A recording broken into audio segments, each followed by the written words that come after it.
বন্ধুরা, একদম দারুণ একটি ভিডিও আজ আপনাদের সাথে শেয়ার করব। ভিডিওটি কিন্তু সম্পূর্ণ দেখবেন। সবচেয়ে গুরুত্বপূর্ণ কথা আজকে বলবো এই ভিডিওতে। অবশেষে কিন্তু আমরা খেয়াল করছি যে বিএনপি এবং জামাতের কিন্তু অনেকটা দূরত্ব কমে গেছে। তাদের মধ্যে কিছুদিন আগে যে বাকবিতণ্ডা হচ্ছিল, বিভিন্নভাবে তারা বক্তব্য প্রচার করছিল দুই পক্ষ থেকেই, সেগুলো অন্তত কিছুটা অবসান হয়েছে। সবচেয়ে বড় খবর হচ্ছে, কয়েকদিন আগে জামাতের আমির লন্ডনে বেগম জিয়ার সাথে সাক্ষাৎ করেছেন, সেই সাথে তারেক রহমানের সাথে, এবং সেখানে তাদের মধ্যে অনেক ভালো একটা সৌহার্দ্যপূর্ণ আলোচনা হয়েছে। সব মিলিয়ে আরেকটা বিষয় খুবই লক্ষণীয়, সেটা হচ্ছে আপনারা খেয়াল করেছেন হয়তো, অনেক দিন ধরে বিএনপি যখন বলছে তারা ডিসেম্বরের মধ্যে নির্বাচন চাই, কিন্তু আমরা এর আগে দেখেছি জামাত, বিশেষ করে জামাতের আমির, তিনি এর বিরোধিতাও করেছেন, বলেছেন আগে সংস্কার হোক, আগে এটা হোক ওটা হোক, তারপর ইলেকশন হোক। কিন্তু একটা জিনিস খেয়াল করছি আমরা, যে জামাত অনেক দিন পর হয়তো বিএনপির সাথে একমত পোষণ করেছে। জামাতের আমির তিনি বলেছেন যে তারা আগামী রমজানের আগেই ইলেকশন চাই। তো এখানে আমার প্রশ্ন হচ্ছে, আগামী রমজান হবে আগামী বছরের ফেব্রুয়ারির 15 তারিখ থেকে, এক কথা ফেব্রুয়ারির মাঝামাঝি থেকে রমজান শুরু হওয়ার কথা। তাহলে তার আগে যদি ইলেকশন হয়, তাহলে মনে করেন ফেব্রুয়ারি ফার্স্ট উইক কিংবা জানুয়ারিতে ইলেকশন হওয়ার একটা কথা জামাতের পক্ষ থেকে বলা হচ্ছে। বিএনপি যেখানে ডিসেম্বর বলছে, তার মানে পাশাপাশি জানুয়ারি মাস কিংবা ডিসেম্বর ইলেকশন। যাক, এটা খুব একটা ভালো দিক যে জামাত এবং বিএনপির মধ্যে অনেকটা দূরত্ব কমে গেছে।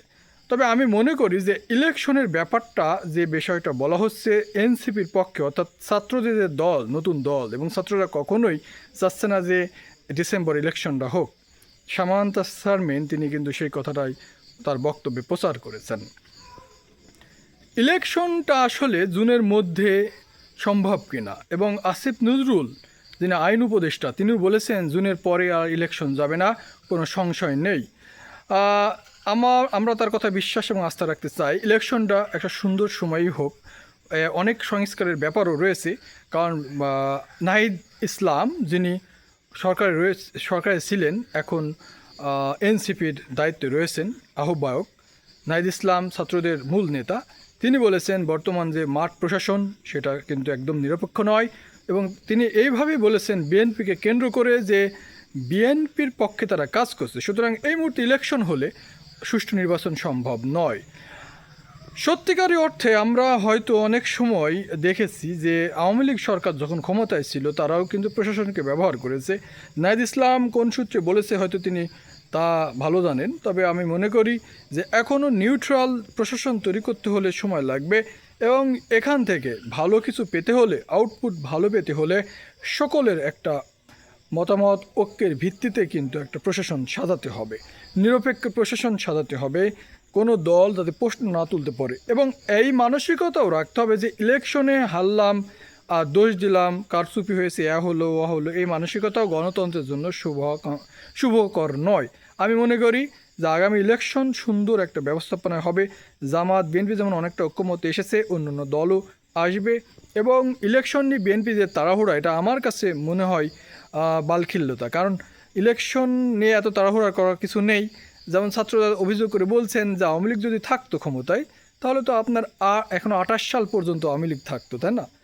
তখন বিএনপি কী করতো? এতদিন তো আওয়ামী লীগ ক্ষমতায় থাকলে বিএনপির বহু নেতা জেলে কিন্তু তাদের থাকতে হতো, এ ব্যাপারে কোনো সন্দেহ নেই। আর আমি মনে করি যে ইলেকশনের ব্যাপারে এত তাড়াহুড়া করাটা একদম উচিত নয়।